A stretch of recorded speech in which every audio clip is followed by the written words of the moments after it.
이재명 대표의 아주 책사이자 폭심으로 불리는 정진상 전 경기도 정책실장 또 성남시에 있을 때도 정책보좌관 정책실장을 했습니다만은 그리고 지난 대선 때는 대표 후보 비서실 부실장을 한 이 정진상이가 대표실 정무조정실장으로 이렇게 합류하는 것이 확정된 것 같습니다. 그래서 정말 방금 말씀하신 대로 성남 라인 이른바 4인방이라는 사람 중에 세 사람이 의원 비서실하고 대표 비서실을 사실상 장악한 거다 이렇게 봐야죠.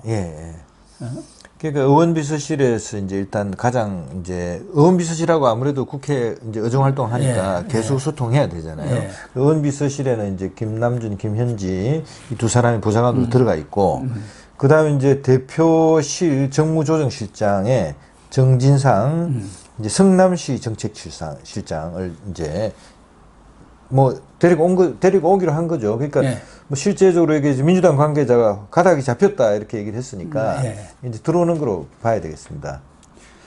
그래서 성남 라인 핵심 4인방이라는 사람이 거기에 김용 전 경기도 대변인인데 아마 이 성남 라인의 총괄본부장 비서단 역할을 해온 사람인데 지난 선대위에서는 조직 부본부장으로 활동을 했는데 이분만 지금 김용만 아직 이 합류를 안 했는데 조만간 그렇죠. 김용도 합류를 하면서 성남 라인 4인방이 그대로 이 비서실에 참여를 해서 의원 비서실과 당대표 비서실을 완전 관장하지 않겠느냐. 그렇다고 한다면은 사실상 성남 라인들이 당까지 접수하는 그런 모양새가 안 되겠습니까? 이재명 당이 된 거죠, 이제. 이게 이재명 당이 이제 앞으로 아마 이제 여러 가지 이거 사법 리스크, 이걸 어떻게 이제 돌파해 갈 것인지, 그게 이제 관심사가 될 텐데, 지금 이재명 대표는 하여튼 죽기 살기로 방탄, 일단 생존, 그런 모드로 가는 것 같아요. 지금 이재명 의원의 비서실장이 천준호 의원인데, 이 천준호 의원도 이 대선 후보 시절 비서실에 부실장을 했습니다. 그래가지고 지금 비서실장 국회의원이니까. 그래도 이른바 실세라는 사람은 정진상 아니겠습니까? 현실적으로 대표실에 정무조정실장이면은 모든 정책 사안이라든가 이런 것에 대해서는 정무조정실장이 관장을 하는 거 아니겠어요? 그래서 정진상이가 들어오면서 지금 검찰 수사를 받고 있는 상황에서 정진상도 대장동이라든가 여러 가지 그 성남시장 경기도지사 시절의 비리와 연관이 되어 있는 그 핵심 인물이란 말이에요. 그런 사람을 딱 데려왔을 때는 이번 검찰 수사에 대해서 정면 돌파하겠다. 그런 뜻이라고 봐야겠죠. 그렇죠. 모든 사정을 잘 알고 이심전심으로 지금 다 통할 수 있는 사람들이잖아요. 그러니까 이제 검찰, 경찰의 수사도 내용만 봐도 이 사람들은 다 알 테고. 그다음에 이제 지금 가장 중요한 것은 그 이재명 당대표의 생존이잖아요. 여러 가지 지금 당헌 당규도 바꾸고 이래 놓은 게 당대표로서 이제 정치적 생명을 유지하는 거잖아요. 수사를 받더라도 사실은 이제 아까 충분히 자기의 권한을 다 이제 사용하면서 수사 받으려고 하는 거고, 그리고 지금 자기의 주장을 계속 관철하기 위해서 노력할 거 아니에요. 근데 이 사람은 지금 변호사 시절부터 알던 사람 아니에요. 사실은 그 이전부터 시민운동 할 때부터 알았고 이제 변호사실에 거기에 사무장으로 있었던 사람 아닙니까? 김현지도 변호사 시절에 그 변호사 사무실에 있었거든요. 직원으로. 그러니까 변호사 사무실이라는 게 사실은 직원 한두 명 하고, 그렇죠. 변호사하고 이제 서류하고 일 가져오고, 거기서부터 이제 여기 보면은 계속 이제 시민운동도 하고 정치 조그마한 선거부터 나가기 시작한 거 아니에요? 그리고 이제 이재명 변호사는 상당히 이제 수임을 하기 위해서 약간 조금 범죄와 관련된 어떤 변호도 많이 맡았던 거 아니에요?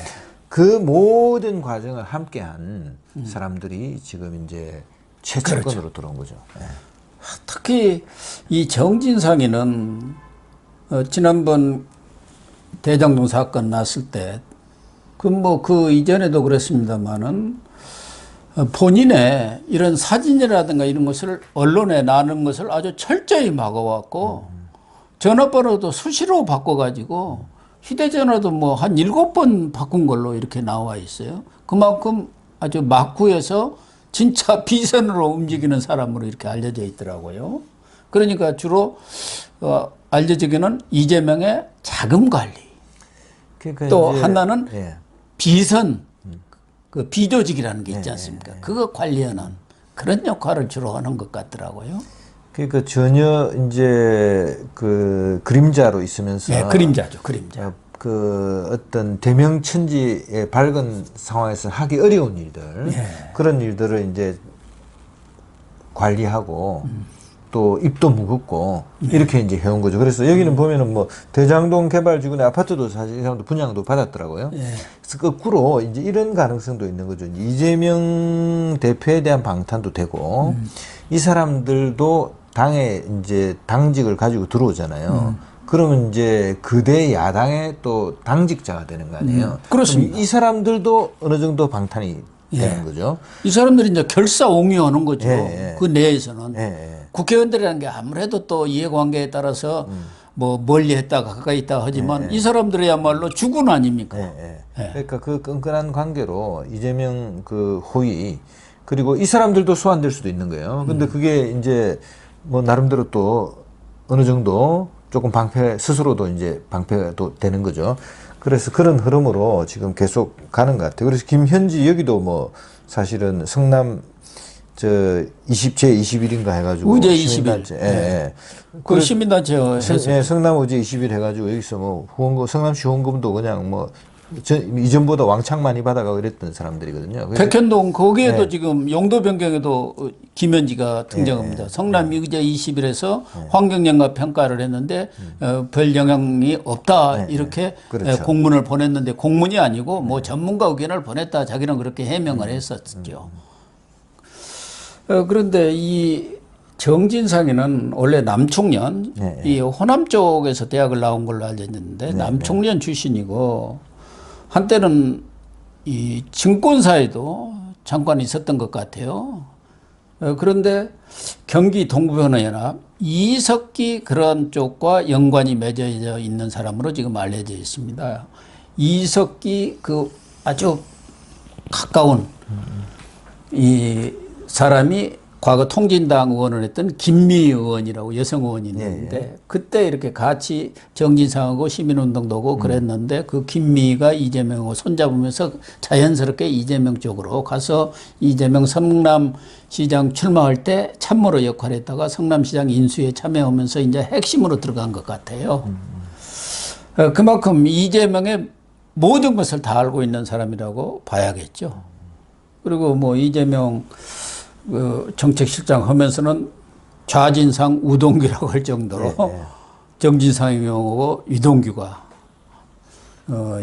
이재명 의원의 아주 핵심 이런 측근들로 활동을 한 것 같습니다. 이 정진상이는 지난 대선 후보 시절이라든가 이런 경우에도 워낙 힘이 세가지고 그 부친상을 지난해 당했는데 의원들 화환이 60여 개가 왔다.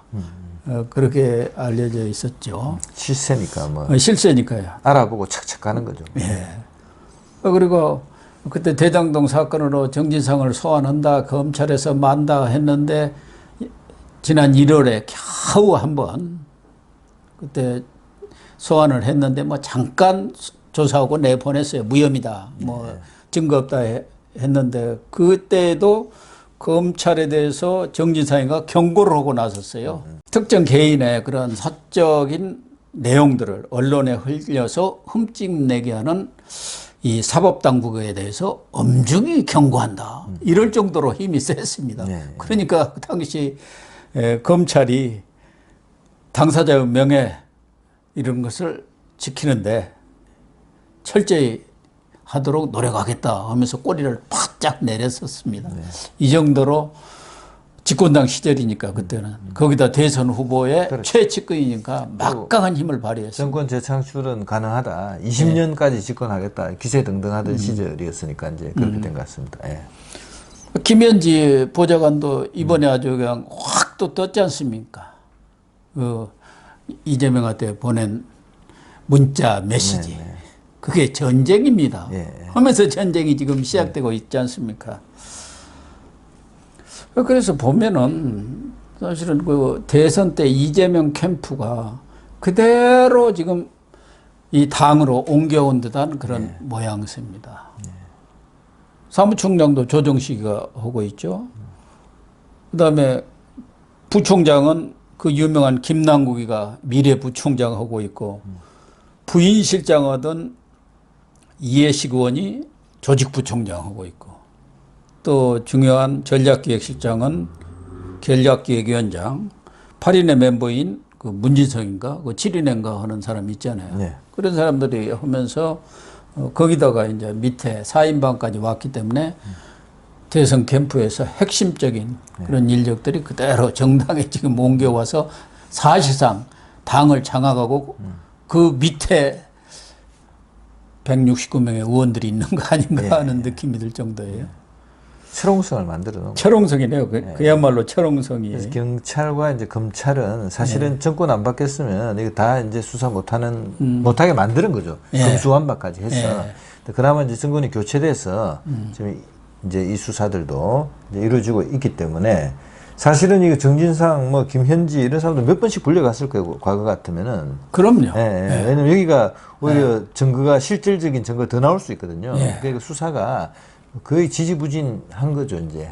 이런 사람들에 대한 휴대폰이나 이런 것들 또 사무실이라든가 개인 자택에 대해서는 진작 압수수색에 들어가야 하는데 정권 바뀌기 전에는 집권당이다 워낙 실세이니까 그걸 못했고 또 실세 보좌관들이고 비서관들이니까. 그럼 뭐 검찰 조직 다 흐트러 놨죠. 뭐 그냥 뭐 이리 찍고 저리 찍고 해가 수사 좀 하는 검찰은 다 어디 딴 데로 보내버리고 뭐 엄청난 사실은 이 디펜스 정권 그리고 이제 이렇게 해서 정권 재창출하겠다고 시나리오가 돼 있었던 거죠. 근데 그게 이제 0.73%의 어떤 기적으로 정권이 교체된 거죠. 이제. 근데 정권이 교체돼서도 검찰은 지금 완전히 물갈이가 됐습니다만 경찰은 물갈이가 안 됐어요. 어떻게 바꿀 수가 없는 거예요. 워낙 큰 조직이고 그러니까 수뇌부만 바뀌었지만 밑에 실질적으로 일을 하는 사람들은 그 밑에 있는 뭐 총경이라든가 경정이라든가 경감, 경위 이런 사람들 아닙니까? 거기는 안 바뀌어 있고 오히려 그 사람들은 지금 전체적으로 돌아가는 거 보면 문재인 이제 5년 동안 사실은 이제 경찰대 중심으로 곳곳에서 사실은 저 총경, 경찰서장, 뭐 요지 이게 다 들어가 있었던 거예요. 그래서 그렇죠. 위에 좀 바뀌었다고 해서 그 전체가 지금 바뀌지도 않고 그다음에 경찰대 출신이 여전히 핵심이잖아요. 예, 그렇습니다. 근데 지금 이게 뭐 비경찰대 출신으로 중용하겠다고 돼 있었지만 아직 뭐 인사도 제대로 많이 되어 있지 않고. 그다음에 이제 더 중요한 거는 이제 그 윤석열 정부에 대한 지지율이 아직도 또 별로 안 나오잖아요. 그래서 그런 여러 가지 환경 속에서 이제 한계를 보이고는 있는데 그래도 큰 흐름에서는 이제 차근차근 수사를 해서 이제 국가의 기강을 바로 잡아가야죠. 이런 것들을 해서.